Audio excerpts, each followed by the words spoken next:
ketika memang diri kita merasa bahwa ada sesuatu yang berbeda, ada sesuatu yang kayak tadi ya perasaan cemas, takut, harus disadari kalau semuanya itu adalah hal yang wajar. Ketika manusia sedang memiliki tekanan, ketika sedang memiliki permasalahan, pasti akan dirasakan hal itu. Tinggal bagaimana kita bisa mengelola hal itu jadi sebuah manajemen yang baik, gitu kan. Halo guys, selamat datang kembali di podcast VCD. Ngomong-ngomong, kita nggak kerasa nih udah mau UTS. Terus aku harap teman-teman juga dalam keadaan yang sehat, tetap semangat kuliah. Dan hari ini kita bakal kedatangan tamu spesial. Nih aku ada sama Kak Bagus. Halo Kak. Halo teman-teman semuanya. Oke, thank you udah hadir di sini bareng aku sama MD sama Steffi. Tuh, aku juga nggak sendirian nih. Pastinya aku ditemenin tadi sama MD sama Steffi. Dan mungkin buat teman-teman yang lupa sama aku karena aku udah lama nggak nge-MC juga. Aku Adea, di sini aku cuma bantu-bantuin teman-teman aku aja. Gitu. Nah, kita kenalan-kenalan dulu nih. Mungkin teman-teman masih bingung siapa sih Kak Bagus ini? Kok kita ngundang jadi bintang tamu di sini? Oke, kita kenalan dulu nih Kak. Kak Bagus ini sebenarnya siapa sih Kak? Tuh. Oke, baik. Terima kasih, Adea. Eh, halo teman-teman semuanya, perkenalkan, saya Bagus Hadi. Saya saat ini adalah seorang psikolog klinis dan kemarin diminta sama teman-teman untuk boleh membantu gitu ya di acara podcastnya VCD UC gitu. Oke, thank you Kak. Nah, Kak, kalau boleh tahu kesibukannya Kak Bagus ini apa sih sekarang? Kalau kesibukan saya saat ini, saya juga di Associate Psychologist di Halodoc, juga di beberapa platform di Indonesia terkait dengan platform psikologis tentunya ya teman-teman, seperti Omah Jiwa ada di Jawa Timur, kemudian ada di Bihum Indonesia di Jakarta begitu. Dan juga saya juga masih terima untuk klien-klien atau pasien yang terkait dengan keluhan-keluhan psikologis gitu, yang konsultasi ke saya secara pribadi gitu Ade. Oke, jadi tentang psikologis-psikologis gini ya Kak, yang di Betul. lingkungan di situ. Oke. Nah ini menarik nih. Nah itu juga yang bakal jadi topik kita hari ini. Nah kenapa sih kita ngundang Kak Bagus dari psikolog? Karena kita bakal ngomongin soal mental health gitu. Nah apalagi kan sekarang kita mau UTS nih. Nah, banyak banget anak-anak dari visi itu yang ngerjain tugas, terus nyiapin UTS juga pastinya. Nah, belum juga nanti kalau misalnya ada yang ikut organisasi kayak kita-kita nih, atau mungkin ada yang juga sambil magang gitu. Nah, karena kita kan selalu kerja nih, kita sendiri pasti juga pastinya stres dong, Kak. Nah, kayak gitu. Makanya itu kita bakal ngomong-ngomong apa sih stres itu ngaruh nggak sih buat mental health kita kayak gitu. Nah, sebelum masuk ke pembahasan yang lebih dalam lagi nih, lebih deep lagi, aku mau tanya dulu ke MD sama Steffi nih. Sebenarnya kalian itu udah aware nggak sih sama mental health kalian sendiri? Boleh nih, dari siapa dulu nih? Kayaknya dari MD dulu. Yang paling muda. Di sini yang paling muda MD soalnya. Gimana nih, M? Kalau aku sih masalah mental health, mungkin kalau aku sendiri bilangnya cukup aware, cuma aku nggak tahu apakah awareku itu sudah di titik yang aman atau sebenarnya masih belum aware sama sekali. Jadi masih abu-abu. Oke, jadi masih belum tahu nih antara iya dan Ya, tidak ya gitu ya. tidak, iya. Jadi masih bingung. Oke, oke. Kalau Steffi gimana nih? Kamu termasuk orang yang aware nggak sih sama mental health kamu sendiri? Gitu. Kalau dari aku sendiri, jujur waktu awal masuk kuliah, itu kayak aware-nya itu sebatas kayak teorinya, cuma teorinya paham, teori gitu loh. Tapi nggak terlalu menerapkan. Nah, tapi sejak aku sakit-sakitan, aku lebih bisa kayak ngatur, apa, misalnya aku kerja itu hari ini jam segini sampai jam segini. Terus kayak batas lemburnya tuh jam segini, sisanya aku istirahat. Dan justru kayak gitu tuh malah manajemen waktuku malah lebih bagus. dan aku lebih Oke. tidak sakit-sakitan. Jadi untungnya sekarang kayaknya udah jauh lebih aware sama mental health sendiri. Oke, mantap. Jadi merasakan sakit dulu ya, baru baru paham nih aware-nya. Oke. Mungkin ya MD jangan sakit dulu juga ya. Kalau bisa Belum, tetap belum. sehat gitu.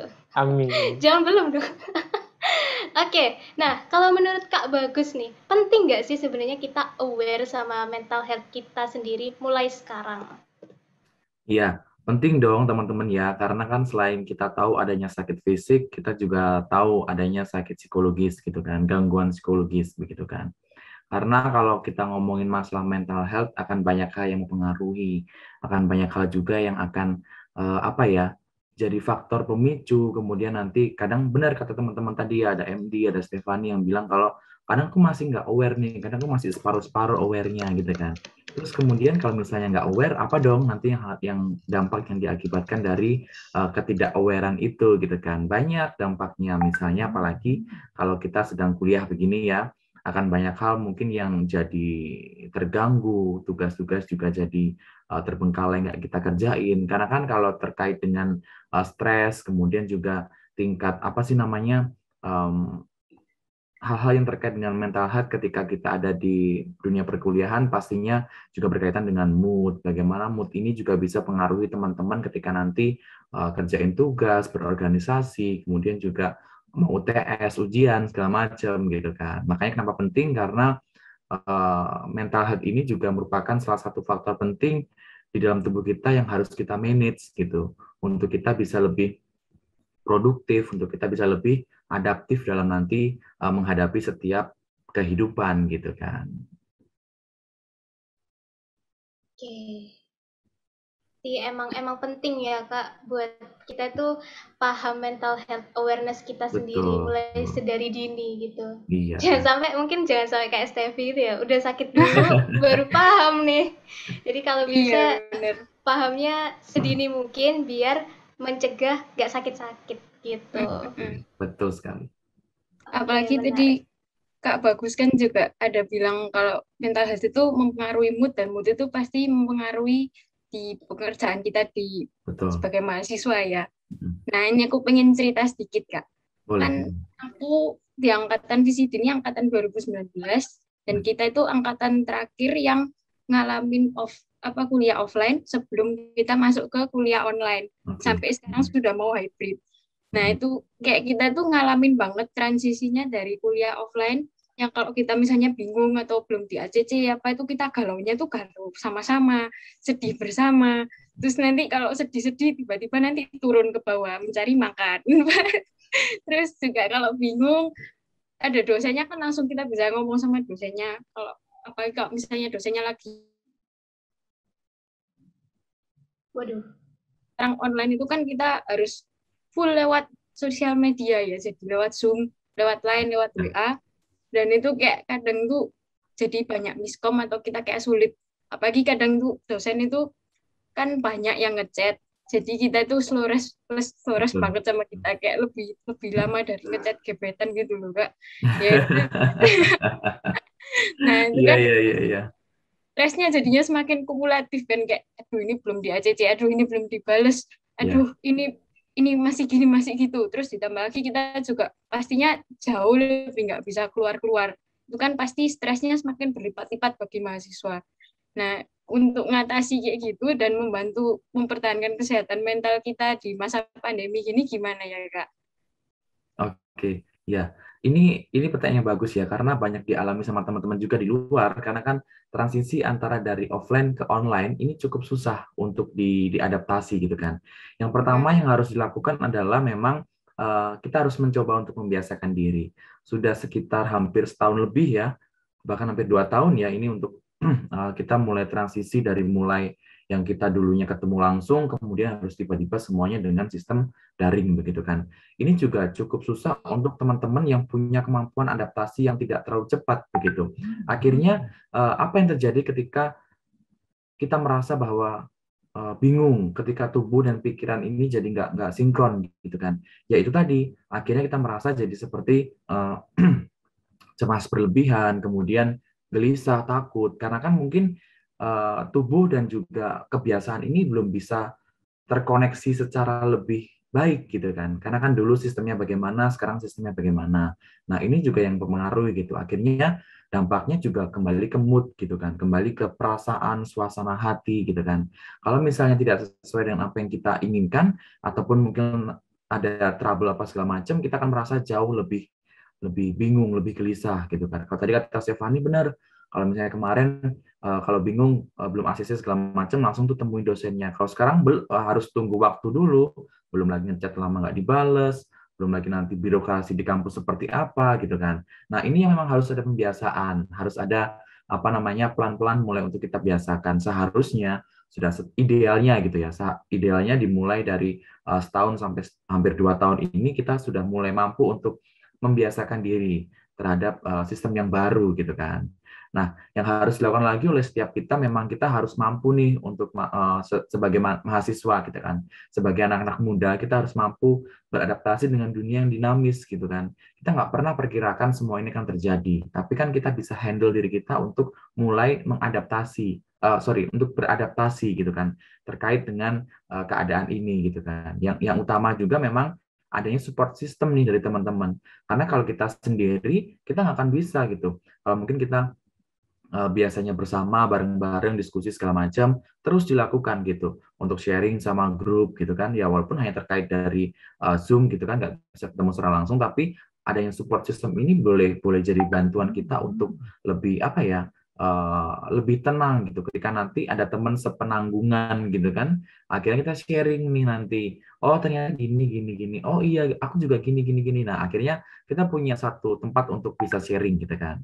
Dan berikutnya adalah kita harus bisa untuk ini ya, menghandle perasaan kita ketika memang kita sudah merasa untuk bingung, cemas, takut, gelisah gitu kan, tanya ke orang lain, cari orang lain untuk bisa kita cerita gitu kan.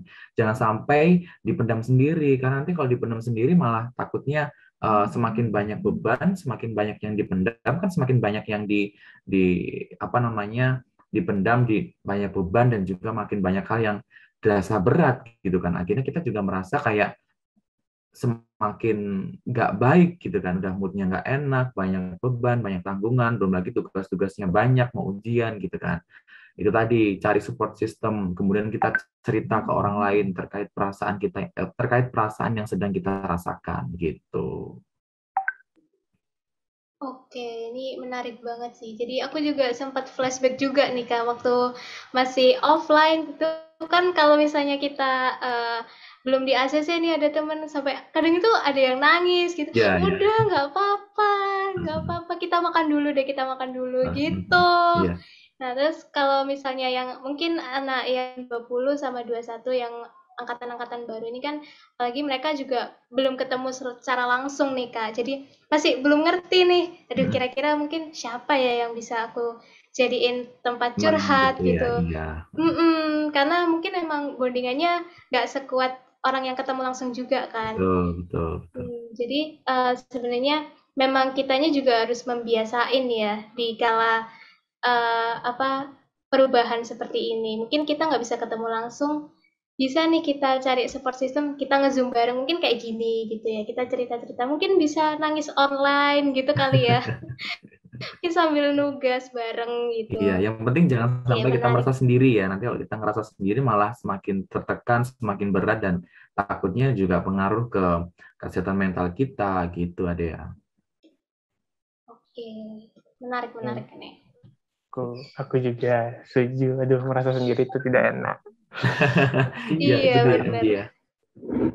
Sekarang aku mau nanya nih, mungkin ini hal yang lebih teknis, cuma bilangnya intinya begini, Kak. Aku kan bukan mau cerita. Di VCD, di jurusan kita ini kan permasalahan yang kita punya, anak-anak VCD itu kurang lebih sama. Semua angkatan pasti masalahnya tugas belum di ACC lah, deadline lah, mepet lah, besok dikumpul, nanti malam dikumpul, 3 menit lagi dikumpul. Nah, itu pasti bikin panik, bikin kita sering panik, tidur tidak tenang, makan tidak nafsu. Apalagi mungkin buat teman-teman yang baru di angkatan 21, mereka kan baru masuk kuliah. Terus mereka juga baru ngerasain kuliah online. Mereka masuk langsung ngerasain kuliah online. Jadi mungkin masih belum mengerti mengatasi kepanikan ini. Ini pun aku sering ngalamin, apalagi akhir-akhir ini dekat UTS, kayak setiap minggu kan dikasih tugas. Kemudian awal kan kayak terasa, oh ya dapat tugas, sudah biasa. Kemudian ambil lagi tugas dari sana, oke tugas lagi satu, sudah biasa. 1 minggu, 2 minggu tiba-tiba kayak kita lihat kok tugasnya banyak, saking banyaknya sampai sebagian besar terlupakan. Akhirnya kita mulai bingung, kemudian isi otak ini kayak banyak tugasnya, tapi kita nggak tahu aturnya, akhirnya kita panik. Nah, baru deadline-nya kayak dekat, makanya kita semakin susah untuk menentukan mana yang duluan ini, gitu. Jadi nggak teratur di kepala dia, kayak saling timpa, akhirnya nggak jelas-jelas, nggak selesai-selesai. Nah, kalau masalah gitu itu gimana menurut kakak? Iya, oke. Itu hal yang wajar ya. Saya pun dulu juga waktu S1 juga merasakan hal seperti itu. Maksudnya ketika banyak tugas, kemudian deadline, belum lagi kalau disambi juga dengan organisasi, kemudian aktivitas yang lain gitu kan, nggak cuma kuliah aja gitu di sini kan. Yang pertama harus dilakukan adalah kita harus punya time management waktu yang baik dulu. Kita atur dulu nih, mana skala prioritas, kita bisa bikin skala prioritas untuk menentukan mana yang penting, tidak penting, ditinggal, ataupun bahkan tidak dikerjakan gitu kan. Kita bisa atur tuh mana kira-kira, jadi ketika dosen ngasih tugas di tanggal jebret, bikin notes, bikin catatan, bikin alarm untuk kita bisa ngerti, oh tanggal 1 ada tugas A, kemudian tanggal 2 lagi jebret, tulis lagi tuh tugas B di tanggal 2 gitu. Nah, kemudian jangan lupa untuk kasih tanggal juga di deadline-nya. Jadi kita bisa ngerti segera bisa memanajemen mana yang bisa dikerjakan duluan, mana yang bisa nanti, bahkan mana yang bisa tidak dikerjakan gitu kan. Itu yang pertama, manajemen waktu. Dan yang kedua memang harus dipahami dan disadari bahwa kita ini manusia gitu. Kita nggak punya kekuatan super yang nanti kemudian bisa membereskan, mengerjakan semua tugasnya dengan jebret gitu, magic gitu, nggak bisa. Tapi memang harus dikerjakan secara pelan-pelan gitu kan. Nah, harus disadari dan juga dipahami kalau memang perasaan-perasaan seperti panik, takut, cemas itu adalah hal yang wajar gitu. Ketika ada stresor dari luar, ada sumber stres dari luar gitu kan, berarti memang kita harus bisa untuk mengelola diri kita dulu gitu kan. Kita coba untuk tenang dulu ya. Jangan sampai kita merasa, jangan kemudian kita, kalau kata orang Surabaya ini, jangan gupuh dulu, jangan cepet-cepet dulu gitu kan. Tapi kita arrange lagi, kita lihat lagi, kita tenang dulu gitu kan. Tarik nafas dulu, hembuskan, tarik nafas, oke. Kemudian setelah tenang, kita bisa coba untuk mana dulu nih yang mau kita kerjakan gitu kan. Satu-satu dikerjakan, kemudian baru ketika kita tenang gitu kan. Ketika kita tenang, kita bisa manajemen waktu yang baik, kita akan bisa untuk lebih mengkondisikan diri untuk berpikir secara rasional. Karena ketika tadi yang MD bilang kalau misalnya bingung, takut segala macam, malah kita nggak tahu kan apa yang harus kita lakukan. Makanya harus tenang dulu nih, harus bisa menguasai diri, mengkondisikan diri untuk lebih tenang, kemudian kita bisa arrange lagi, kita lebih bisa untuk memanajemen lagi. Oh ternyata yang belum tuh ini, dan ini baru dikerjakan begitu. Memang semuanya kembali ke diri kita sendiri gitu ya. Maksudnya ketika memang diri kita merasa bahwa ada sesuatu yang berbeda, ada sesuatu yang kayak tadi ya, perasaan cemas, takut, harus disadari kalau semuanya itu adalah hal yang wajar. Ketika manusia sedang memiliki tekanan, ketika sedang memiliki permasalahan, pasti akan dirasakan hal itu. Tinggal bagaimana kita bisa mengelola hal itu jadi sebuah manajemen yang baik gitu kan. Itu pun juga ketika kita takut, cemas, itu menurut saya adalah sebagai wujud tanggung jawab kita sebagai mahasiswa ya, jika di konteks ini gitu kan. Sebagai wujud tanggung jawab kita bahwa oh iya nih, aku mahasiswa, aku harus kerjain ini untuk nanti biar dapat nilai bagus apa segala macam gitu kan. Itu wujud tanggung jawab dan itu bagus gitu. Tidak akan menjadi tepat ketika memang hal tersebut secara berlebihan dirasakan gitu kan. Dan akhirnya berdampak buruk, berdampak kita nggak bisa handle segala macam, akhirnya malah urusan kuliahnya jadi terbengkalai gitu kan. Nah, kenapa yang pertama harus dilakukan adalah manajemen waktunya dulu. Kita arrange dulu, bikin skala prioritasnya dulu.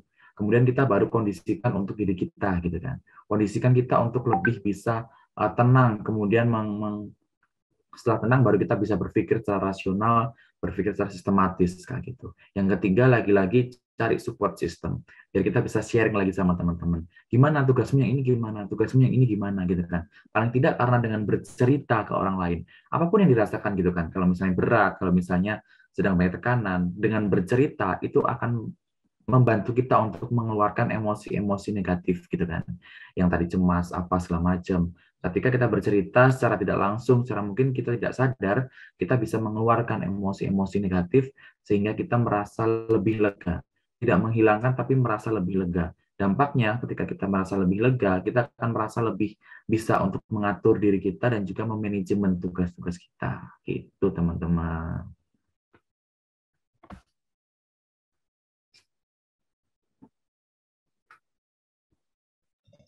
Oke, ini menarik banget sih.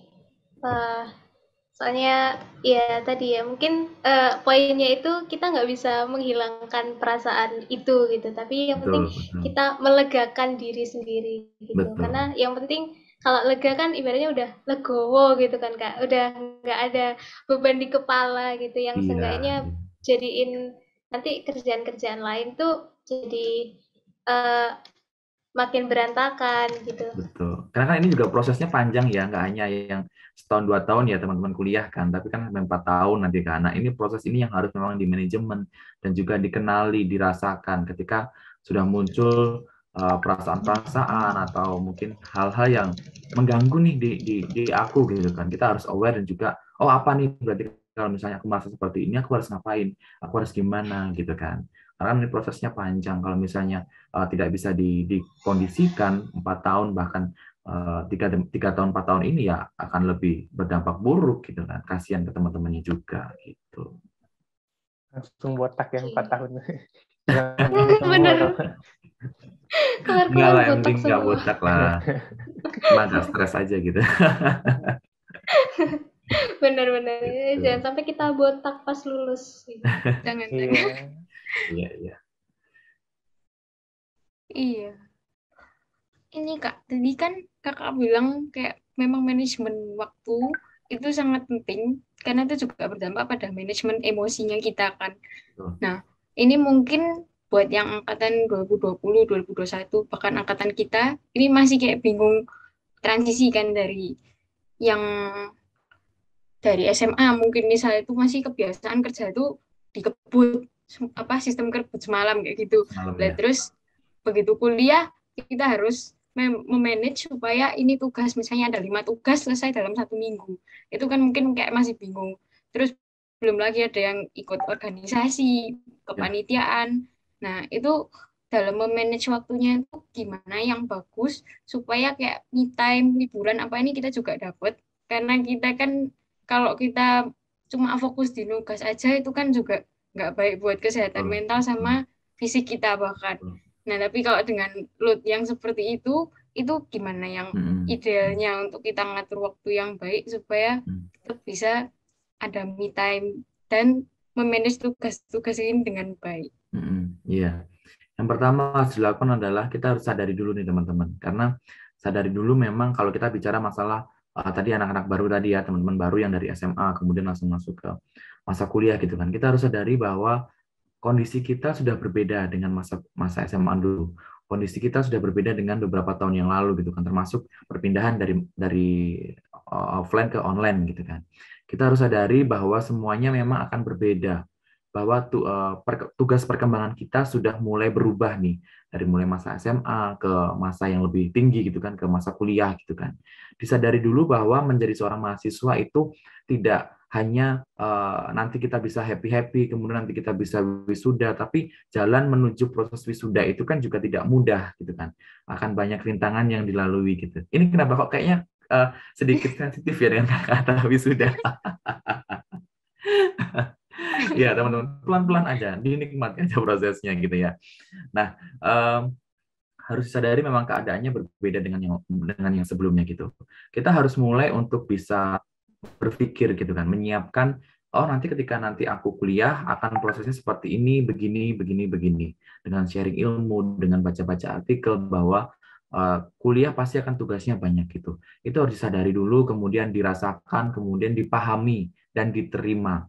Jadi bagaimana kalau misalnya kita masih tidak siap dengan dunia kuliah ini, banyak loh beberapa teman-teman, mungkin ada beberapa pasien juga yang konsul ke saya terkait dengan kesiapan untuk bisa kuliah ini juga jadi salah satu masalah pemicu gangguan psikologis gitu kan. Ketika kita tidak siap dengan keadaan, kita pasti akan cenderung untuk denial, cenderung untuk tidak bisa menerima. Kemudian kita akan merasa bingung, kolaps gitu kan, kayak kita nggak tahu harus ngapain gitu kan.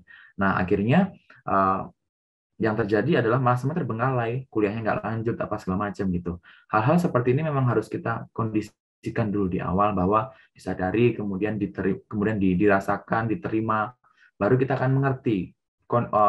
Kognitif kita juga akan menerima bahwa setelah proses dari SMA kemudian masuk ke kuliah itu bagaimana, itu kita harus mulai mampu memetakan dulu paling tidak. Kemudian setelah itu baru kita bisa masuk ke manajemen diri, manajemen apa yang harus kita lakukan gitu. Tadi juga sempat saya singgung terkait dengan bagaimana kita bisa untuk kayak kita bikin skala prioritas dulu lah, mana yang lebih penting, tugas-tugas mana yang urgent, yang tugas-tugas mana bisa diselesaikan besok, yang mana bisa ditunda, nah kayak gitu-gitu. Dengan gitu kan kita juga lebih bisa untuk melihat ya, bikin timetable teman-teman. Saya selalu ada timetable kayak dari tanggal 1 sampai tanggal 30. Kira-kira mana tugas ini mana kegiatan, mana deadline yang harus diselesaikan gitu. Nanti ditulis di situ deadline tugas A tanggal 5 misal. Oh, berarti tanggal 3 tuh paling tidak tuh harus sudah dikerjakan gitu. Kalau misalnya memang tugasnya numpuk gitu kan, dalam 1 minggu harus 5 sampai 7 tugas misalnya yang diselesaikan. Itu memang susah untuk di manajemen, susah untuk dilakukan, tapi bukan berarti kita tidak mampu kan. Berarti memang harus diletakkan mana tugas-tugas yang memang harus tepat waktu, pertama dulu, kemudian kedua yang mana, ketiga yang mana. Bikin timetable, bikin skala prioritas, biar kita bisa lebih mudah untuk memetakan nih, mana kira-kira tugas yang harus diselesaikan dulu di awal, mana yang bisa ditunda gitu. Dan juga paling tidak ketika kita ngerjain tugas gitu kan, harus ada juga teman untuk nanti kita bisa sharing. Kembali lagi ya teman-teman ya, terkait dengan support system, karena basically kita adalah seorang manusia dengan kebutuhan relasi sosial yang cukup tinggi juga. Jadi paling tidak ketika kita nggak bisa sendiri gitu sebagai makhluk sosial, harus ada dukungan, harus ada juga terkait dengan bagaimana kita berbagi rasa gitu kan, untuk bisa jadi mood booster kita gitu dengan ini semua gitu. Oke, tapi ini masih ada satu nih yang belum dijawab Kak Bagus. Yang tadi soal me time sama liburan. Oh, okay. Terus kalau misalnya kita nih tugas nih udah banyak, misalnya udah kita manage, tapi kita lupa tentang me time kita, terus kadang lupa liburan gitu. Itu tahu-tahu tugas tipes. Nah, jangan sampai kan, jangan sampai gitu. Jadi menurut aku sendiri juga me time itu penting, liburan itu penting, self reward itu penting. Tapi gimana sih caranya kita manage di antara tugas-tugas yang tadi tuh udah numpuk, terus sama me time kita, mungkin liburan, self reward kayak gitu. Itu gimana nih Kak? Yang harus dipahami dulu teman-teman, liburan bukan berarti kita pergi naik pesawat kemudian masuk ke destinasi suatu wisata gitu ya. Liburan bisa dilakukan dengan cara apapun. Ketika kita mengkonstruksikan pikiran kita untuk liburan berarti harus naik pesawat, naik kereta, kita pindah dari satu kota ke kota yang lain, kemudian merasakan destinasi wisatanya, itu mungkin benar. Tapi untuk saat ini, jika memang waktunya tidak mumpuni ataupun tidak memungkinkan, kita bisa ubah konstruksi berpikir ini untuk mengartikan liburan ini bukan moving, tapi lebih ke bagaimana kita bersyukur dengan diri kita, lebih ke bagaimana kita menghadiahi diri kita dengan hal-hal yang kita senangi. Nah, untuk me time itu sendiri berarti memang harus dilakukan paling tidak ya ketika memang teman-teman sudah merasa bosan sekali ya, sudah merasa ini berat banget gitu ya. Ambillah waktu di hari Minggu gitu kan, ataupun hari Sabtu gitu kan. Ya mungkin memang deadline-nya banyak gitu. Makanya kenapa manajemen waktu perlu dilakukan supaya nanti ketika ada yang kosong ya mungkin nggak harus seharian penuh gitu. 2-3 jam kita melakukan hal yang kita sukai gitu kan. Kalau misalnya seharian tuh 24 jam tuh ya, dikurangin tidur ya, kita ngerjain terus untuk tugas kita kan, ambillah waktu untuk sejam 2 jam untuk kita tutup laptop, kita nggak ada di kamar, tidak ada di depan laptop, kita keluar gitu kan, entah itu ke taman, di rumah, atau ngapain, ke kafe gitu, untuk ngopi, untuk kayak sekedar makan es krim atau mungkin ngomong ke teman-teman cerita ke teman-temannya video call gitu. Karena kan me time-nya setiap orang pasti beda-beda ya. Ada yang mereka pergi, ada yang mereka makan es krim, ada yang mereka ketemu sama teman-teman. Nah, ini biar bisa nge-recharge lagi apa yang kita butuhkan gitu kan. Karena kan balik lagi kita adalah manusia sosial, kita butuh dukungan dari banyak orang gitu kan, dari lingkungan kita gitu kan. Caranya juga disesuaikan dengan cara teman-teman gitu kan, terkait bagaimana nanti me time-nya seperti apa gitu. Tapi benar-benar yang me time ya teman-teman, bukan me time yang kemudian HP-an kemudian ya itu boleh, tapi paling tidak me time yang diartikan adalah untuk nge-charge kita lagi, untuk kasih reward sama kita. Nggak perlu jauh-jauh kayak tadi, lakukan hal-hal yang kita sukai gitu, sejam 2 jam. Tapi dengan catatan tidak ada gangguan dari yang lain. Nggak ada misalnya kita malah telepon tugas, kita malah bicarain tugas sama temen gitu. Tapi stop dulu lah, sejam 2 jam bisa kok. Maksudnya nggak yang harus hidup kita tuh dikekang dengan tugas gitu. Tapi paling tidak harus kayak oke, kita ambil waktu dulu sebentar dulu gitu untuk kita merasa nafas dulu lah paling nggak gitu ada ya. Oke, ini emang penting sih Kak, ya kan? Karena jangan sampai kita lupa tugas-tugas terus, tapi kitanya sendiri, kesukaan kita sendiri nggak dilakuin gitu. Nanti kan juga ya. tugasnya mungkin selesai nih, tapi dianya sendiri malah kayak ngerasa aduh kok stres ya, mungkin karena gitu juga kan. Ini masalah stres satu tugas sudah selesai, masalah stres lain muncul lagi gitu. ya. Iya, emang penting sih namanya me time self reward gitu. Iya. Mungkin emang kalau emang waktunya itu nggak bisa seharian penuh, 3 hari seminggu gitu, emang bisa ya kita akalin lah mungkin 1 jam 2 jam gitu kan. Ngapain kayak gitu. Kalau misalnya ada yang mau ngegame gitu, suntuk, aduh nugas terus, mungkin bisa ngegame kayak gitu-gitu juga bisa kan? Iya betul. Iya, Karena kan jalan benar. kita beda-beda ya, mesti cara kita untuk me time kan juga beda-beda. Tergantung teman-teman sukanya apa, lakukan gitu. Paling tidak sejam 2 jam lah. Masa kita 24 jam dikurangi tidur, kemudian semua sisanya nugas gitu kan? Kan juga kasihan diri kita, jangan diforsir gitu kan. Oke. Benar.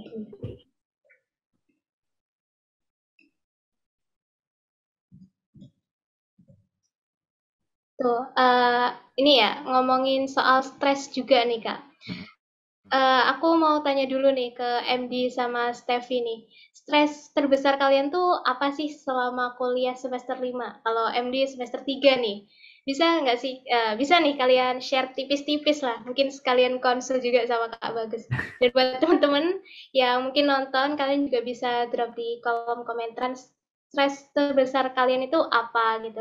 Nanti kita bisa mungkin saling balas komen, saling menguatkan juga. Mungkin ada yang sama nih, stres tugas, aduh deadline-nya mepet gitu. Kita bisa saling menguatkan gitu. Oke, dari Steffi dulu nih. Stres terbesarmu tuh apa sih, Steffi? Kalau di semester ini stres terbesarku adalah dosen slow respon. Sama kadang itu kayak kan ada kelas itu misalnya di hari yang jejer gitu kan. Nah, di hari A itu instruksinya begini, di hari B instruksinya ganti. Nah, itu sering kayak padahal sudah terlanjur kerja buat ACC di hari B.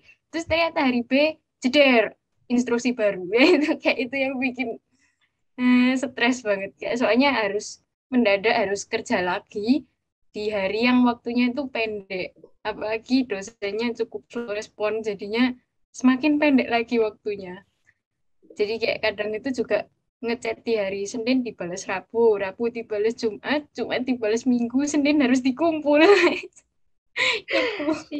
Emang aku juga ngerasain sih, jadi relate banget sih kalau soal slow respon gitu.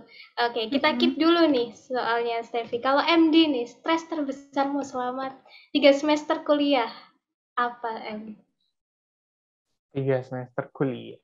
Nah, mungkin pernyataanku ini bakal melanjut ke pertanyaan ke Kak Bagus, tapi kalau dari aku sendiri, stres dari semester 3 aja deh. Stres terbesarku mungkin magang ya, jam magang, karena aku kan ada tuntutan magang dan cukup banyak, dan setelah aku hitung-hitung waduh ini kalau dilihat-lihat susah terkejar, dan kalau tidak terkejar kan, aduh, nggak usah dibahas lah. Jadi itu cukup membebani, apalagi di tengah-tengah tugas yang ada, belum lagi ada beberapa kepanikan dan organisasi. Tapi ini jadinya membawa aku ke pertanyaan, karena aku sendiri sampai sekarang masih bingung apa sih yang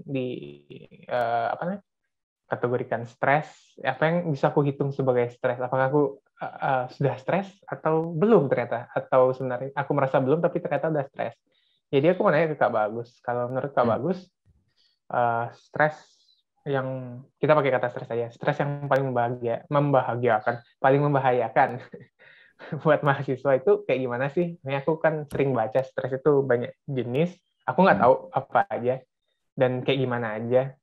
Nah, jadi juga kan kita ada cerita-cerita tentang stres kita. Dan kalau menurut Kak Bagus gimana? Stres yang paling bahaya untuk kita. Oke.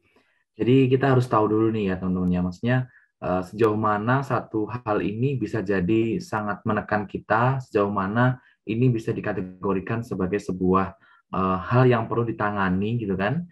Itu dilihat dari bagaimana intensitas dan juga frekuensi yang terjadi.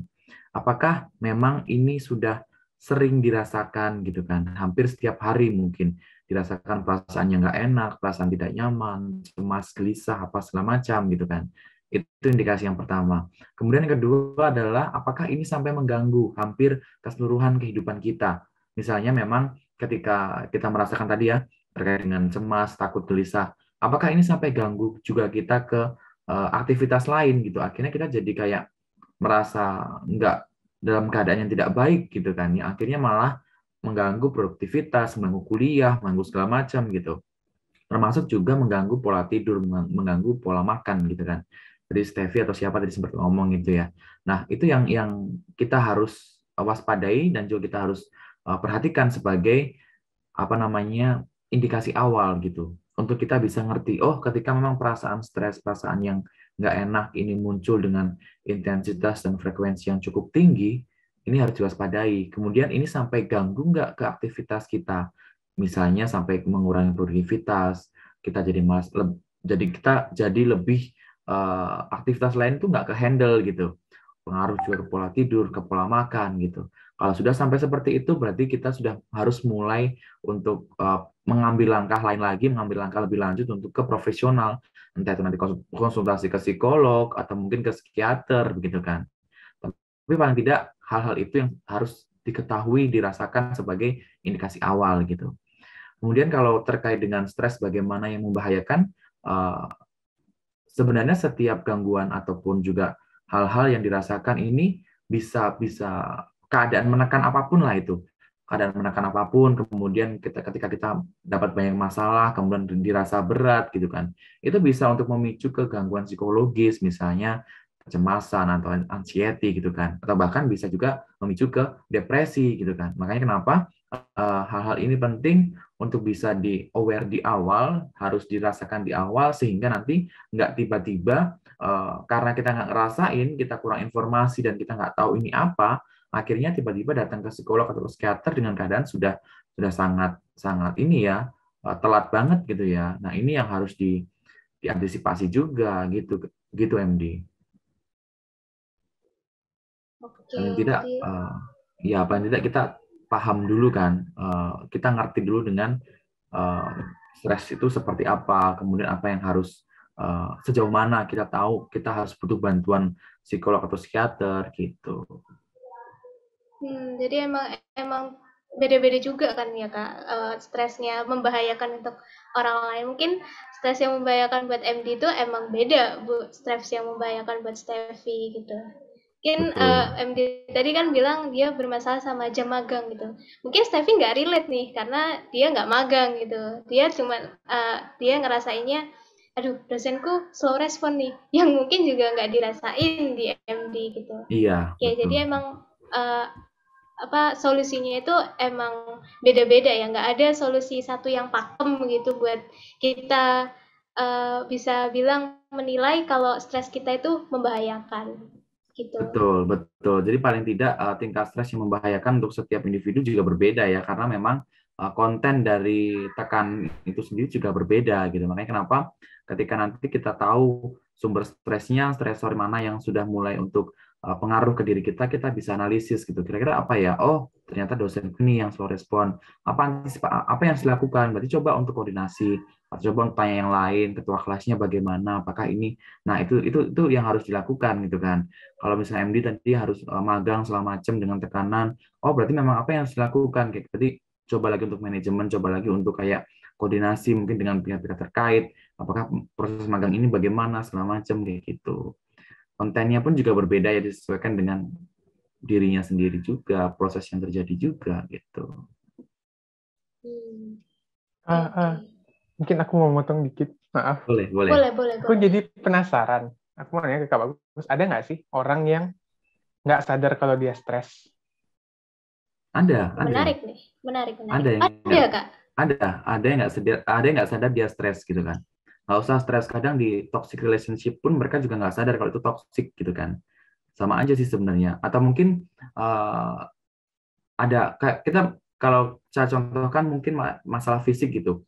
Ada kan orang-orang yang dia nggak kerasa tiba-tiba udah stroke aja, tiba-tiba udah diabetes aja, sama aja kayak gitu. Jadi kalau misalnya stres kan kita nggak tahu kan, maksudnya mungkin teman-teman di luar masih banyak yang belum aware, yang belum ngerti tentang apa sih tentang kesehatan mental ini, bagaimana sih indikasinya stres, kecemasan, depresi segala macam gitu kan. Mungkin tidak dibekali dengan pengetahuan yang cukup begitu. Akhirnya ketika dirasakan kemudian ini apa sih, bingung kan, tubuh juga pasti kan bingung untuk menerima itu, memproses itu karena kita nggak ngerti gitu kan. Akhirnya setelah kita nggak tahu, kita nggak ngerti tentang itu, kita akan merasa denial, kita pasti akan tolak rasa itu, kayak apa sih, nggak aku baik kok, nggak aku bisa kok kayak gitu, nggak aku ini sehat kok, cuma paling tadi kurang tidur aja. Nah itu proses-proses denial itu yang akan membuat kita jadi semakin memperburuk keadaan kita gitu. Nanti di satu titik akan ya seperti bom waktu gitu loh, tekanan-tekanan kayak gunung es. Gunung es tuh di bawah tuh gede banget ini tumpukannya, tapi kan kelihatan di permukaan cuma kecil gitu. Lama-lama kan seperti itu. Ketika nanti ada waktunya, ada pemicunya yang lebih besar, itu kayak boom, akan kayak jadi, kita akan jadi semakin lebih apa ya, parah gitu. Lebih nanti mungkin muncul mulai kalau kecemasan akan muncul kecemasan yang tinggi sampai panik apa segala macam. Kalau depresi mungkin kita akan lebih kayak apa ya, sudah mulai self harm segala macam kayak gitu-gitu.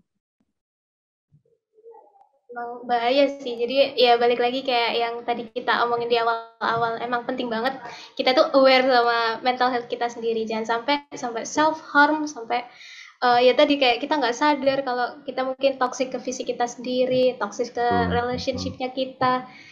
Nggak tahu-taunya diabetes lah, asam urat kayak tadi.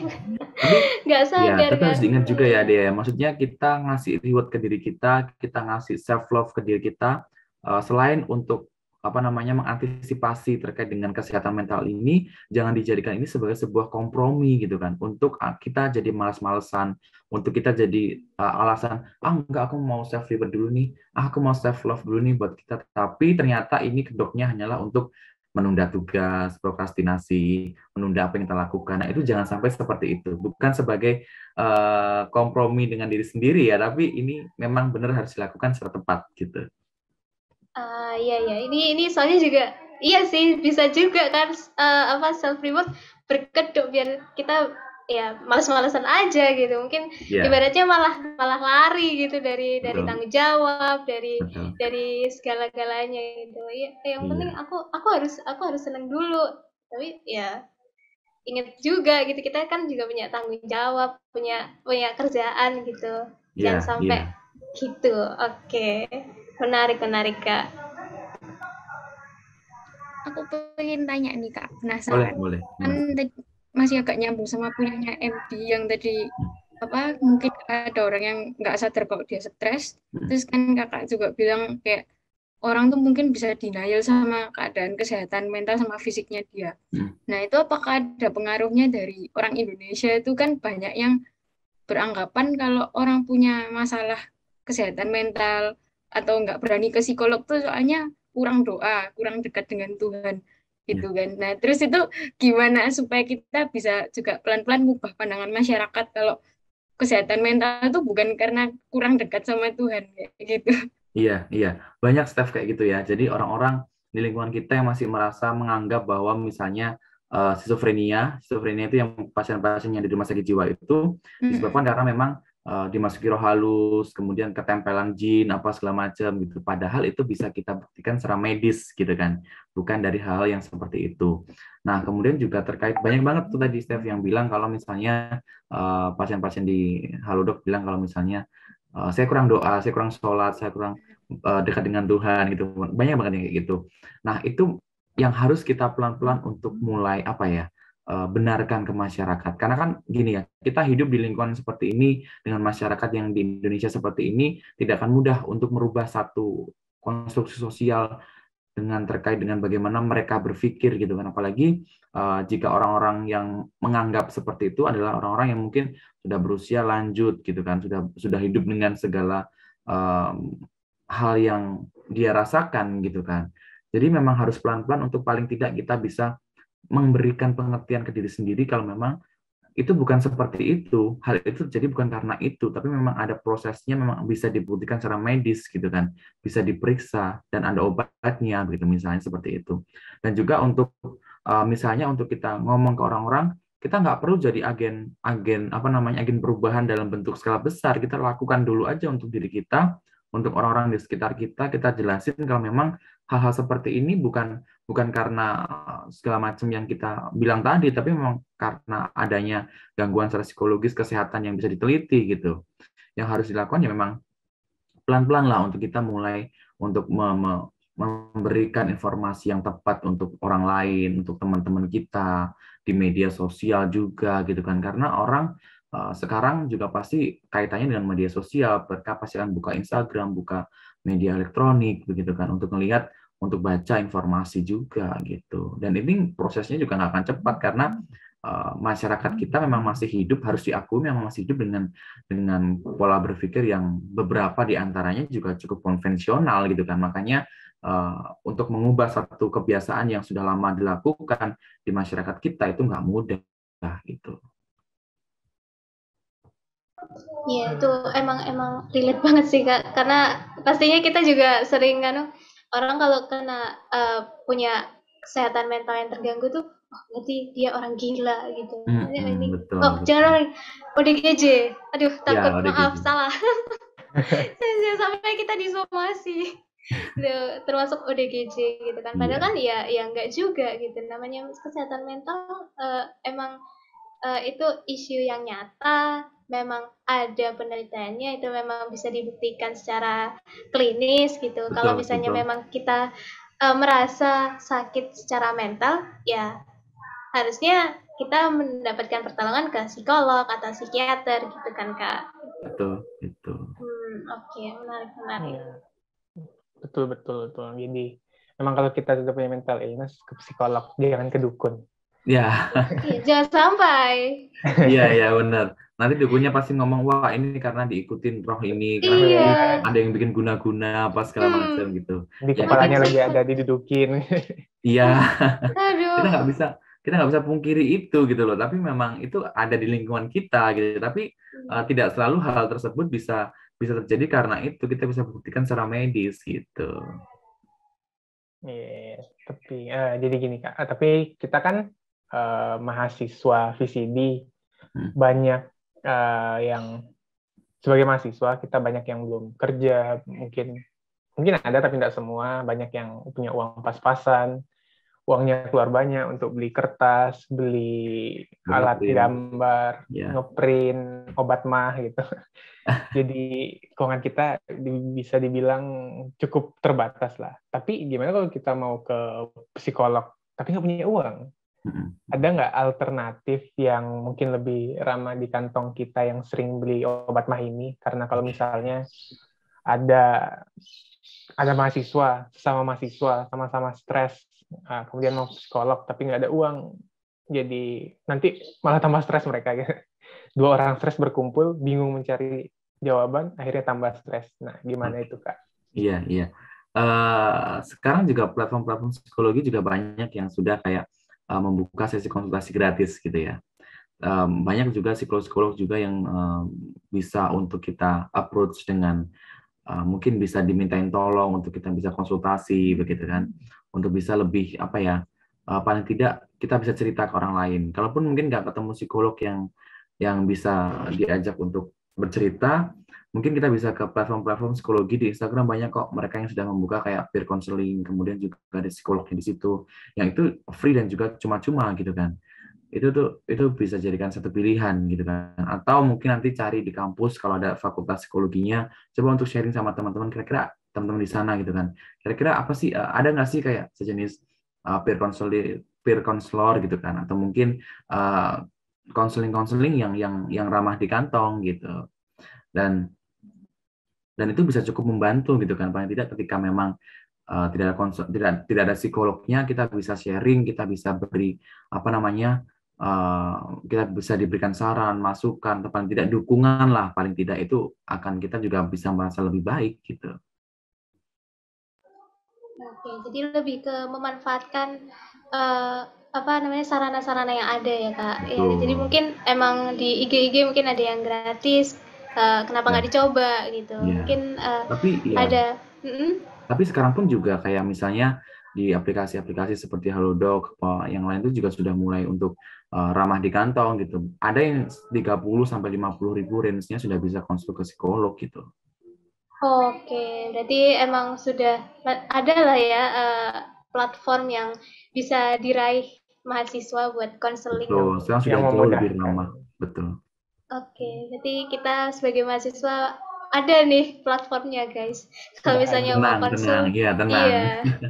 Nah, harus kalau misalnya memang belum berani ataupun belum ada waktu untuk kita pergi ke psikolog secara langsung gitu kan, dengan takut biaya apa segala macam, apalagi harus ke rumah sakit gitu kan, gunakan platform-platform untuk digital sekarang untuk bisa lebih mengoptimalkan gitu ya. Jadi itu fungsinya juga kita sekarang sudah jauh lebih mudah dan nggak semuanya harus dilakukan dengan tatap muka gitu.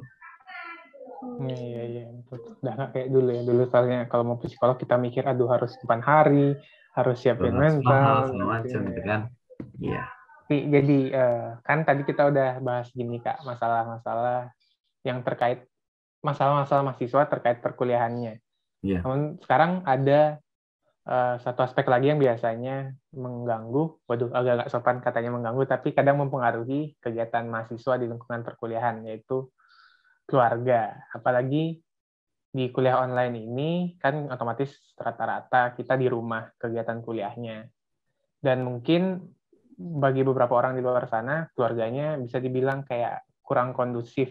Mungkin tidak kondusif secara parah, atau mungkin secara karena orang tua merasa kita hadir di rumah, jadi feel-nya mereka itu kayak kita masih liburan, padahal sebenarnya kita ini sedang situasi kuliah. Jadi kadang kita presentasi, tiba-tiba dari belakang, Gabriel cuci piring, kita tiba-tiba dipanggil, ini kita juga kayak bingung, aduh menolak durhaka, dapat presentasi nilai kurang. Itu gimana Kak? Ini kan nambah lagi satu aspek yang bukan mengganggu sih, mempengaruhi kita sebagai mahasiswa. Membuat keadaan jadi nggak nyaman gitu kan. Iya, kira-kira pendapat Kakak gimana? Kalau terkait keluarga, berarti kan memang kita harus ada yang namanya dengan komunikasi asertif gitu kan. Paling tidak kita bisa mengkomunikasikan hal ini, keadaan kita ke orang tua, bagaimana kondisinya kita sekarang terkait dengan kuliah yang saat ini di rumah gitu kan. Jadi kita bisa ngomong tuh ke orang tua bagaimana kondisinya sekarang, nanti waktu-waktu kuliahnya tolong jangan diganggu apa segala macam gitu. Karena dengan komunikasi memang basicnya adalah memang kita komunikasi ya ke orang tua. Karena kalau orang tua tidak diberikan satu pengertian yang tepat, mereka akan tetap berpegang dengan pengertian mereka sendiri. Apalagi kita sebagai anak ada di usia segini, kemudian orang tua ada di usia segini gitu kan.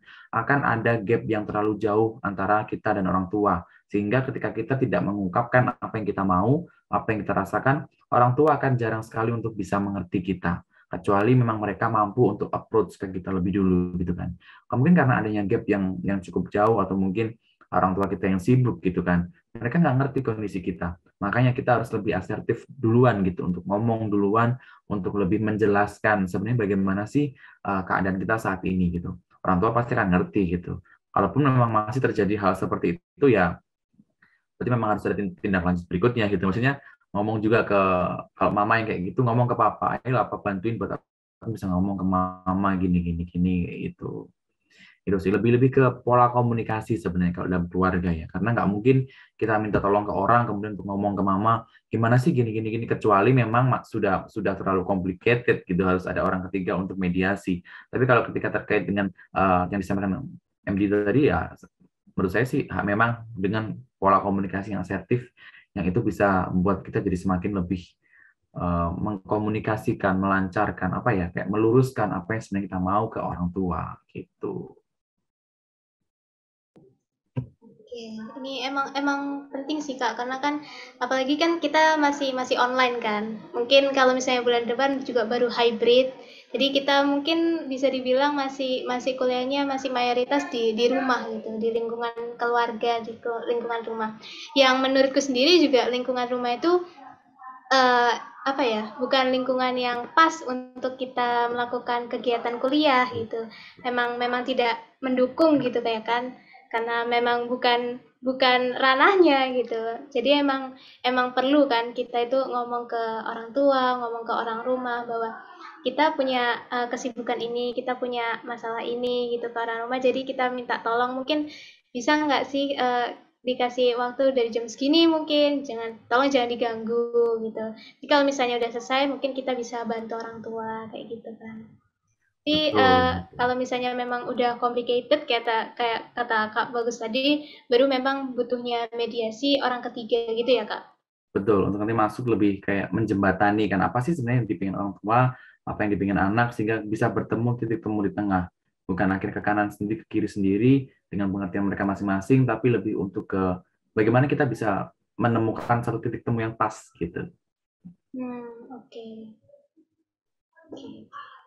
Bagus nih. Jadi kalau emang teman-teman yang nonton mungkin ngerasa kayaknya udah complicated nih, mungkin emang butuh dari orang ketiga untuk meluruskan segala kerumitan rumah tangga ini. Iya, rumah tangga. Aduh. Keluarga gitu ya. Keluarga, iya benar. Oke. Mungkin ada teman-teman lagi yang mau nanya nih. Apa lagi? Sharing-sharing bareng aja teman-teman. Jadi biar kita juga lebih membantu teman-teman kan di yang nanti nonton podcast ini untuk lebih bisa, oh ternyata begini gitu kan. Paling tidak kita bisa membuka wawasan mereka, nambahin informasi juga kalau mental health ini memang benar-benar berpengaruh dalam kehidupan kita gitu kan. Mau nanya Kak, itu Boleh, misalnya kayak yang tadi kayak kemungkinan sampai butuh ada pihak ketiga. Nah, ini kan kayak ya banyak anak-anak itu yang mengalami mungkin orang tuanya kurang bisa mengerti kalau mereka tuh lagi kuliah atau apa kayak gitu. Nah, ini kan berarti jadi faktor stres baru kan, kayak kuliah di rumah orang tua kurang pengertian. Nah, ini ada faktor baru ini, apakah itu meningkatkan banyak mahasiswa yang semakin banyak ke konsultasi ke kakak sebagai psikolog atau enggak? Oke. Kalau terkait sama keluarga pasti jadi pemicu yang ini juga, yang riskan juga ya, karena kan tidak bisa dipungkiri waktu kuliah online gini kan berarti kita lagi ada di lingkungan keluarga gitu kan, lingkungan yang paling dekat dengan kita gitu kan. Ketika lingkungan yang paling dekat ini memberikan sumber stres yang baru, pasti hasilnya rasanya pasti akan dirasakan cepat gitu kan, yang karena paling dekat gitu kan. Kalau terkait ini, jadi sumber stres ini juga bisa pengaruhi kita gitu kan. Beberapa juga datang ke saya dengan konsultasi pengaruh dari keluarga, bagaimana biar kita, tapi bukan masalah ini sih, bukan masalah sumber stres kuliah sih, tapi terkait dengan pengertian keluarga tentang mungkin pasangan, tentang bagaimana seorang orang tua ini nggak bisa ngertiin, kayak denial dengan anaknya, kayak mungkin tidak menerima keadaan anaknya, ataupun mungkin juga karena tuntutan. Nah, banyak nih keluarga-keluarga orang tua yang mungkin sampai sekarang masih menginginkan anaknya untuk melakukan apa yang seperti dia mau gitu. Oh, kamu harus jadi seperti ini. Kamu harus jadi yang begini, harus ranking lo nanti, harus jadi juara lo nanti. Nah, kayak gitu-gitu. Membandingkan juga dengan orang lain. Itu loh, anaknya tante ini kayak gini, masa kamu nggak bisa? Ini kakakmu loh bisa masuk FK, masa kamu nggak bisa masuk FK? Nah, hal-hal ini, hal yang paling simpel ini aja yang mungkin itu terlihat biasa ya untuk kita yang mungkin punya ketahanan mental yang baik. Tapi kalau tidak semua orang punya kemampuan menerima masalah dengan baik gitu, menerima tekanan dengan baik gitu. Kalaupun hal ini terus dilakukan, akhirnya namanya anak, namanya kita di usia mungkin remaja ataupun dewasa awal gitu kan, tidak mudah untuk bisa meregulasi perasaan ini kemudian untuk menjadi baik-baik aja gitu.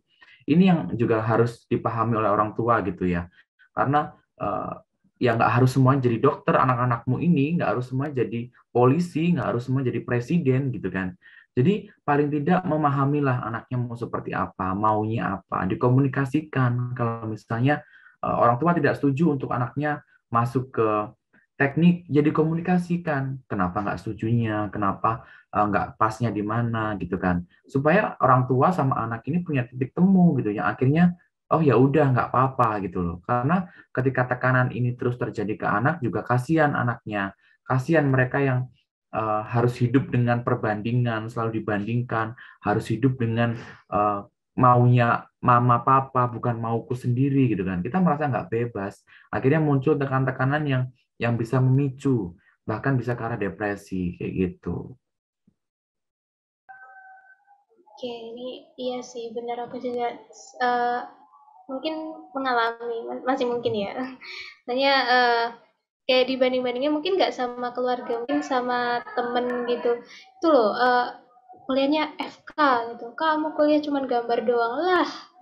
Jadi sering kan kita dengar kalau oh DKV, oh yang kuliahnya gambar-gambar gitu aja ya. Gitu. Padahal kan pasti lebih dari itu gitu Iya, loh. iya, iya. Kita bisa jadi spesialis di masing-masing bidang ya kan. Betul, betul. Karena ya itu mungkin orang tua ataupun mungkin orang-orang yang berkata seperti itu, mereka masih punya pola pemikiran yang konvensional itu tadi ya, dengan belum open minded, kemudian masih punya satu pola pikir yang kalau sukses harus jadi ini, kalau berhasil harus seperti ini, kayak gitu. Padahal kan sekarang sudah zamannya apapun bisa jadi orang sukses gitu loh. Konten di YouTube yang duduk aja diem itu bisa jadi uang gitu loh, nggak usah yang harus effort besar. Nah, itu yang mungkin sekarang tuh belum dipenuhi, belum diketahui secara penuh oleh orang-orang di luar sana gitu, terkait dengan bagaimana pergeseran dari mulai zaman 90-an ke zaman 2000 sampai zaman ke sekarang gitu kan. Pasti setiap zaman, setiap tahun punya polanya sendiri-sendiri dan itu berbeda, dan itu semakin lebih baik, lebih maju lagi ke depannya gitu. Itu yang harus dipahami memang oleh orang tua ataupun orang-orang yang masih dengan pola konvensional gitu. Oke, thank you banget nih Kak. Ini nggak kerasa tadi udah jadi pertanyaan terakhir kita nih. Oke. Nah ini kita sebenarnya pastinya punya banyak pertanyaan ya sebenarnya. Tapi nggak apa-apa, kita sebenarnya ada webinar juga kan nanti di tanggal 6 November. Ya. Kita juga bisa nanya, mungkin kalau misalnya teman-teman yang lihat, aduh ini kayaknya aku masih mau tanya nih, tapi masih belum terjawab di sini, bisa banget kalian ikut webinarnya, terus kita tanya ke Kak Bagus lagi, kayaknya baiknya gimana, karena kita juga ada durasi. Jadi kita sudahi dulu lah ya Kak, gitu. Ya, baik. Oke, ini juga buat teman-teman, kita juga bisa kasih insight soal mental health dari Kak Bagus juga, mungkin dari pengalaman-pengalaman kita juga gitu. Nah, Kak Bagus sendiri ada yang mau disampaikan nggak ke penonton teman-teman VCD untuk yang nonton ini? Oke, buat teman-teman yang nonton saat ini, yang harus dipahami lebih awal, teman-teman yang harus dimengerti lebih dulu adalah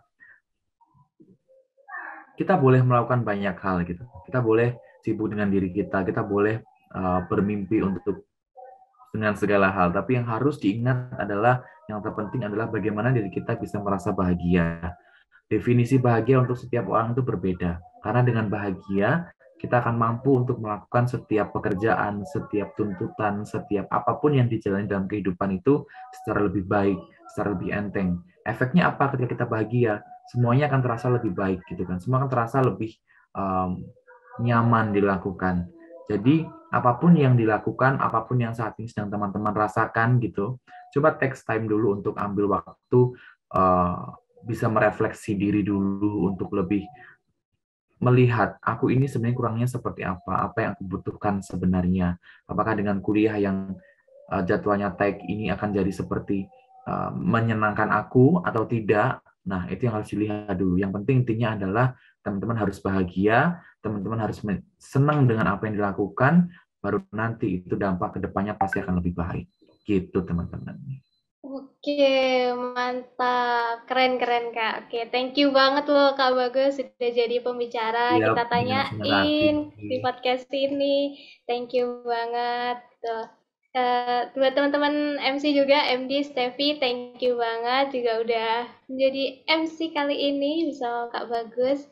Buat teman-teman yang nonton, jangan lupa buat like, comment, subscribe, dan follow IG SUVCD dan VCD UC. Terus follow IG-nya kita juga. Mungkin IG-nya Kak Hadi boleh di drop? IG-nya apa nih Kak?